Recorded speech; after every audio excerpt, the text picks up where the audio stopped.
दोस्तों नमस्कार, सभी का स्वागत है JobMitra.com पे। मेरा नाम है CNK शर्मा और आज हम लोग बात करने वाले हैं पेट्रोल डीजल के प्राइजेस के ऊपर। तो JobMitra.com विद्यार्थियों के लिए बहुत बढ़िया प्लेटफॉर्म बनाया हुआ है, तो सभी लोग उसको ज्वाइन कीजिए, हमारे YouTube चैनल को सब्सक्राइब कीजिए।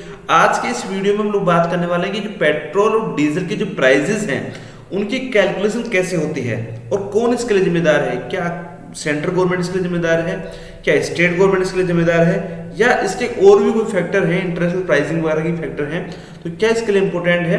तो हम लोग ऐतिहासिक परिप्रेक्ष्य की बात करेंगे और वर्तमान की बात करेंगे।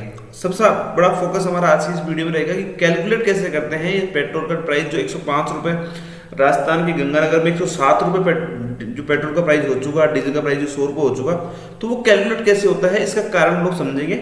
ठीक है दोस्तों, तो अब ऐतिहासिक परिप्रेक्ष्य से ये फोटो आपने देखी होगी, 2014 के अंदर खूब चली थी फोटो, बहुत हुई महंगाई की मार, अब की बार मोदी सरकार। तो 2014 में जब मोदी सरकार आई थी तब पेट्रोल के प्राइजेस तकरीबन 70 रुपये के आसपास थे। ठीक है, जब हम लोगों ने यूपीए सरकार को हटाया और हम लोग सब मिलके एनडीए गवर्नमेंट को लेके आए। लेकिन हुआ क्या, वर्तमान में हम लोगों को प्राइजेस क्या मिल रहे हैं। वर्तमान में हम लोगों को प्राइस मिल रहा है 105 रुपये। ठीक है, 105 रुपये नहीं, तकरीबन इंडिया के मोस्टली स्टेट के अंदर पेट्रोल डीजल 100 रुपये ऊपर निकल चुका है या उसके आसपास है। ठीक है, यहाँ तक आप समझ में आ गई, पेट्रोल 100 रुपये के आसपास है मोस्टली स्टेट के अंदर, और कुछ स्टेटों में 100 रुपये क्रॉस कर चुका है। जहाँ पे स्टेट गवर्नमेंट का वेट ज़्यादा है वहाँ पे ये प्राइजेस 100 रुपये क्रॉस कर चुके हैं। जहाँ स्टेट का वेट कम है वहाँ 100 रुपये के आसपास ये फिलहाल बना हुआ है। अब इसका कारण क्या है, तो दोस्तों कोई भी जो ऑयल होता है हमारे यहाँ से इंडिया में तो प्रोड्यूस होता नहीं है। ठीक है, बहुत कम ऑयल प्रोड्यूस होता है इंडिया के अंदर। मेनली ऑयल हम लोग लेके आते हैं क्रूड ऑयल बाहर से। ठीक है, जब हम लोग बाहर से क्रूड ऑयल लेके आते हैं तो अब इस एग्जाम्पल जून 2021 का एक पर्टिकुलर डेट का ये एग्जाम्पल है, मतलब अब वेरी कर सकता है। तो अब यहाँ देखिए, मान लीजिए कि ब्रेंट क्रूड का जो प्राइस है 70.67 अगर प्राइस है पर बैरल। अब बैरल क्या होता है, बैरल एक क्वांटिटी, यानी एक बैरल के अंदर 159 लीटर, एक बैरल में कितना होता है 159 लीटर। अब ये जो प्राइजेस इतना रुपए पर बैरल इंटरनेशनल डॉलर के रूप में प्राइजेस हैं, यानी 70.67 डॉलर पर बैरल का प्राइजेस है। अगर एक्सचेंज रेट, अब इंडिया की डॉलर की रेट कितनी है 72.89, एक्सचेंज रेट से मैं इसको मल्टीप्लाई करता हूं तो मेरे पास में इंडियन रुपीज के अंदर पर बैरल का प्राइस आ जाता है 5151 रुपए पर बैरल का प्राइस मेरे इंडियन रुपीज में आ चुका। ठीक है, अब मैं इसमें 159 को डिवाइड करता हूँ, इसके अंदर 515 के अंदर मैं 159 को डिवाइड करता हूँ। ठीक है, तो फिर मेरे पास में आता है 32.39। ये क्या हो गई, मेरी कॉस्ट हो गई इंडिया में, इंडिया की कॉस्ट है, लैंडिंग कॉस्ट इंडिया की आ चुकी। ठीक है, बात समझ में आ गई, इंडिया की लैंडिंग कॉस्ट। ये प्राइजेस हैं 4-5 दिन पहले की, जो कि दिल्ली के प्राइजेस हैं, क्योंकि दिल्ली में राजस्थान से वेट कम है इसलिए प्राइजेस आपको कम लग रहे होंगे। तो वो दिल्ली में कितना वेट है, राजस्थान में कितना वेट है, वो भी हम लोग आगे डिस्कस करने वाले हैं। तो यहाँ तक हम समझिए कि ब्रेंट क्रूड ऑयल जो हम लोग लेके आते हैं उसके प्राइजेस डॉलर में होते हैं, उसको हम लोग इंडियन करेंसी में कन्वर्ट किया हमने। इंडियन करेंसी में कन्वर्ट करने के बाद मेरे पास एक प्राइस आ गया, उसके अंदर हम लोगों ने जो क्वांटिटी है उसको डिवाइड किया 159 लीटर को, तो हमारे पास 32.39 ये हमारी लैंडिंग कॉस्ट आ गई। ठीक है, आगे बढ़ते हैं सर, 32.39 तो समझ में आ गई। तो ये हमारी पेट्रोल और डीजल की प्राइजेस आ गई। अब इसके अंदर रिफाइनरी का प्रोसेसिंग, रिफाइनरी मार्जिन, जो ऑयल मार्केटिंग कंपनियां हैं हमारी HPCL, BPCL, उनका margin, freight cost, logistic cost, इसको हम लोग जोड़ते हैं 3.6 पर लीटर, तकरीबन 10% मान लिया, और ये डीजल में 20% के आसपास। तो यहाँ 3.6 पर लीटर, ये 6.1 पर लीटर। आपको ध्यान हो कि इंडिया में 2014 से पहले जो प्राइस मैकेनिज्म का था वो यूपी गवर्नमेंट ने चेंज कर दिया था, पर डे प्राइजेस चेंज होते हैं। हालांकि जो कंपनियां होती हैं वो फॉरवर्ड कॉन्ट्रैक्ट करती हैं, वो कभी भी डे टू डे सेटलमेंट नहीं करती हैं, 3 महीने 6 महीने साल भर के फॉरवर्ड कॉन्ट्रैक्ट चलते हैं, उसी के हिसाब से प्राइजेस होते हैं। लेकिन ऑयल मार्जिन कंपनियां अपना जो मार्जिन है उसको मेंटेन करने के लिए रोज प्राइजेस चेंज करती हैं। ठीक है, यहाँ क्या हुआ, मैंने कहा कि ये हमारे क्रूड ऑयल का कॉस्टिंग आ गई, इसमें रिफाइनरी मार्जिन हमने जोड़ दिया, रिफाइनरी मार्जिन जुड़ गया, फ्रेट कॉस्ट भी जुड़ गया, और रिफाइनरी का प्रोसेसिंग का खर्चा भी जुड़ गया। तो ये 35.999 36 रुपए पर लीटर आपका प्राइस पड़ गया ready to send to petrol pump. हम लोग पेट्रोल पंप को जो भेजेंगे नहीं, यहाँ से एग्जिट जब होगा रिफाइनरी के गेट से, तो उसकी कॉस्ट है 36 रुपए पर लीटर। ठीक है, बात समझ में आ गई। ये अब इसकी बिलिंग होगी, अब रिफाइनरी जो होगी वो इसकी बिलिंग करेगी। अब बिलिंग में वो क्या जोड़ती है अपने यहाँ पे, ये देखने वाली बात है। देखो दोस्तों, दो तरह की ड्यूटी लगती है, एक्साइज ड्यूटी दो प्रकार की, एक होती है एड वैलोरम, एक होती है परसेंटेज के रूप में। ठीक है, स्टेट गवर्नमेंट जो अपना वैट लगाती है वो परसेंटेज के रूप में लगाती है, यानी 10 रुपए 10%, 15%, 20% इस टाइप से। और जो सेंट्रल गवर्नमेंट जो एक्साइज ड्यूटी लगाती है वो लगाती है एड वैलोरम में, यानी एक फिक्स प्राइस पे। यानी अब वर्तमान में कितनी है, 32.9 पर लीटर। ठीक है, पर लीटर है ये, ठीक है, परसेंटेज नहीं है, पर लीटर है। तो जो प्राइस यहाँ पे 36 रुपए था उसके अंदर 32.9 पर लीटर मैंने पेट्रोल जोड़ का प्राइस जोड़ दिया, इसमें 3.79 डीलर का कमीशन आ गया। तो टोटल कॉस्ट कितनी हो गई पेट्रोल पंप की जो पड़ी वो 72.68। ये उस स्टेट में यानी राजस्थान में आने से पहले या हरियाणा में आने से पहले की कॉस्टिंग है या दिल्ली में आने से पहले की कॉस्टिंग हो चुकी है। अब मैं इसमें क्या जोड़ूं, अब मैं इसमें जोड़ दूं वैट। ठीक है, अब वैट जो है ना वो हर स्टेट में अलग अलग है, इसी वजह से अलग अलग स्टेटों में अलग अलग प्राइजेस हैं। इसके दो कारण हैं, एक तो वैट और दूसरा ट्रांसपोर्ट, कितनी दूरी तय कर रहा है वो ट्रांसपोर्ट व्हीकल। इसलिए विद इन स्टेट में भी बहुत सारी प्राइजेस आपको मिल जाएंगे, कहीं 106 मिल रहा है, कहीं 107 मिल रहा है, कहीं 105 मिल रहा है, वो ट्रांसपोर्ट की वजह से। बात समझ में आ गई। अब मैं इसमें वैट जोड़ूंगा। सेंट्रल गवर्नमेंट कह रही है कि वैट ज्यादा है, स्टेट गवर्नमेंट कह रही है एक्साइज ज्यादा है, वो भी हम लोग समझेंगे आगे। ये कैलकुलेशन यहाँ तक समझ में आ गया आपको। अब आगे करते हैं वैट की बात। तो मित्रों दिल्ली का एग्जाम्पल है, दिल्ली में 1 जून को वैट क्या था, ठीक है, 30% था पेट्रोल पे और 16.75% था डीजल पे। तो 21.51 हमारा आता है पर लीटर। परसेंटेज के हिसाब से अगर मैं उसको कैलकुलेट करता हूँ रुपीज के अंदर, तो ये पेट्रोल की कॉस्ट आ गई और ये यहाँ पे डीजल पे आ गया।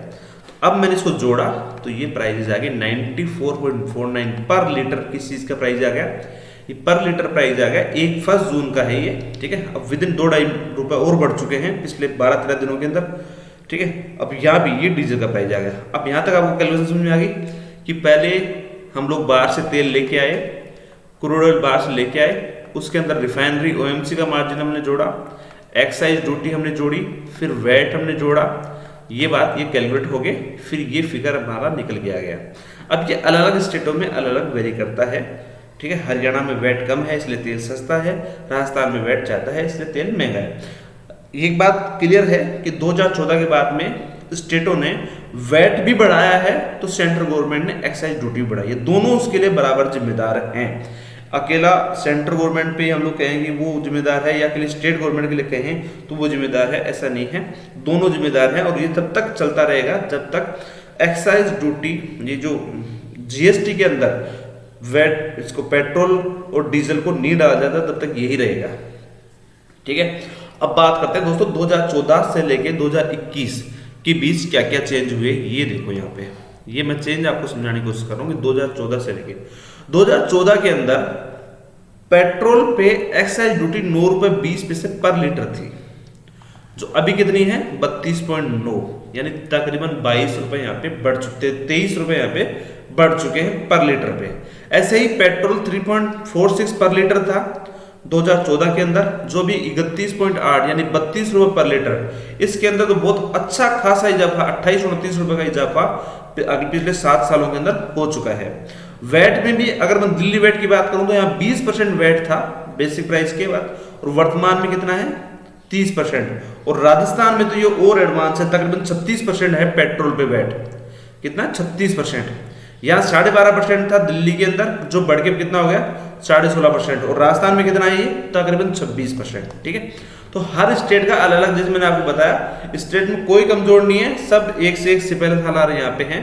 और ये क्या कह रहे हैं कि हम लोगों को विकास कार्यों के लिए पैसा चाहिए, तो आप ये समझिए कि जो विकास कार्य आपके हो रहे हैं, जो आपको फ्री का राशन या कोई भी जो सुविधाएं दी जाती हैं वो आप ही के जेब का पेट्रोल, वो भी कैसे हो रहा है मैं अभी समझाऊंगा आपको। ये राजस्थान का एग्जाम्पल है, वर्तमान में 107.22 पैसे श्री गंगानगर में आपको पेट्रोल मिल रहा है, तो 100 रुपए में डीजल मिल रहा है। वैट कितना है राजस्थान में 36%, और वैट कितना है डीजल पे कितना है 26%। तो दो, मैंने कहा आपको क्या कहा कि दोनों लोगों ने, स्टेट और सेंटर दोनों ने इसके प्राइजेस को इंक्रीज किया है। अब बात आती है कि आप जब कोई पेट्रोल खरीदते हैं, आप जब कोई पेट्रोल या डीजल खरीदने जाते हैं तो आप सेंट्रल या स्टेट गवर्नमेंट को मिला के कितना पैसा दे देते हैं टैक्स के रूप में। तो अगर 94.49 प्राइजेस है तो उसमें 58% यानी 55 रुपया आपने क्या दे दिया, सेंट्रल गवर्नमेंट को टैक्स के रूप में दे दिया। डीजल के रूप में आपने 44 रुपये दे दिया। अब आप खुद समझो कि अगर आपने महीने का 100 लीटर अगर तेल डलवाया है तो आप तकरीबन 4,500 रुपये डीजल के, तकरीबन 4,500 रुपये डीजल के स्टेट और सेंट्रल गवर्नमेंट को दे चुके हो अपने टैक्स के रूप में। अब उस 4,500 में आपको 2,000 1000 रुपये मिल गया तो कोई बड़ी बात है नहीं। तो गवर्नमेंट ये कहना चाहती है, गवर्नमेंट ये भी कहती है कि हम लोग रोडें बनवा रहे हैं, तो रोडें बनवा रहे हैं तो आप जो टोल टैक्स लगा रखे हैं वो किस लिए लगा रखे हैं, ठीक है। गवर्नमेंट करेगी हम लोग 1 लाख करोड़ रुपए खर्च कर रहे हैं किसके अंदर, ये जो हमारी फूड चेन, जो हम लोग फूड सब्सिडी दे रहे हैं, लोगों को फ्री का राशन दे रहे हैं, उसके ऊपर। फिर भी यहाँ ये बात समझने की है कि जब पेट्रोल डीजल के प्राइजेस हाइक होते हैं तो उसका इम्पैक्ट सिर्फ इतना ही नहीं होता, उसका इम्पैक्ट फ्रेट पे भी जाता है, ठीक है, महंगाई पे भी जाता है, प्रत्यक्ष और अप्रत्यक्ष रूप से हर चीज के ऊपर इसका इफेक्ट पड़ता है। अब आप बात करते हैं दोस्तों गैस की। गैस भी कम नहीं है, जो 400-500 रुपये का सिलेंडर था वर्तमान में आपको 800 से 900 रुपये के आसपास का ये सिलेंडर का प्राइजेस है। ये भी तकरीबन बहुत तेजी से इसकी ग्रोथ रेट बहुत तेजी से है। ये दोनों चीजें इसेंशियल कमोडिटी के पार्ट हैं जो कि किसी भी इंसान की रेगुलर यूज की चीजें होती हैं। और स्पेशली रसोई गैस की बात करूं तो ये तकरीबन 900 रुपये का सिलेंडर मिल रहा है इस टाइम पे, जो कि बहुत ज़्यादा प्राइस का हो चुका है। और ये मैंने जैसे बताया कि वो प्राइस पिछली थी, अब आप देखिए 93 से लेके हम लोग 96 पे पहुंच गए। ये राजस्थान की बात कर रहा हूँ मैं, पिछले 10 दिन के अंदर, पिछले 10 दिन के अंदर हम लोगों ने तकरीबन 2 से 2.25 रुपया और हमने बढ़वा दिया। तो पर डे प्राइजेस बढ़ रही हैं। ये आप देखो प्राइस 25 पैसे, 29 पैसे, 21 पैसे, 25 पैसे पर डे। कहीं भी आपको ये ग्रीन सिग्नल इसमें नहीं है, सब रेड सिग्नल है, क्योंकि प्राइजेस बढ़ रही हैं, कम नहीं हो रही हैं। अब 2014 से पहले एक बार क्रूड ऑयल 173 रुपये भी, 140 रुपये भी गया था और वर्तमान में 70 रुपये के आसपास है। तो सरकार को तत्काल प्रभाव से हमारा निवेदन रिक्वेस्ट यही है कि वो प्राइजेस को कम करें। हमारा पर्पज सिर्फ आपको ये बताने का है कि इसकी कैलकुलेशन कैसे होती है, किस प्रकार से जब आपके पास में तेल पहुंचता है तो उसमें कौन कौन से इसके भागीदार होते हैं, कौन कौन मुनाफा कमा रहे हैं, सेंट्रल गवर्नमेंट कितने मुनाफा कमा रही है, स्टेट गवर्नमेंट कितना मुनाफा कमा रही है, आप अपनी जेब से सेंट्रल और स्टेट गवर्नमेंट को कितना पैसा दे रहे हैं। ठीक है दोस्तों, तो वीडियो आपको कैसा लगा जरूर सब्सक्राइब कीजिए, हमारे चैनल को शेयर कीजिए, जितना हो सके उतना इस वीडियो को शेयर कीजिए और सब्सक्राइब कीजिए। आप सभी का धन्यवाद। Thank you very much.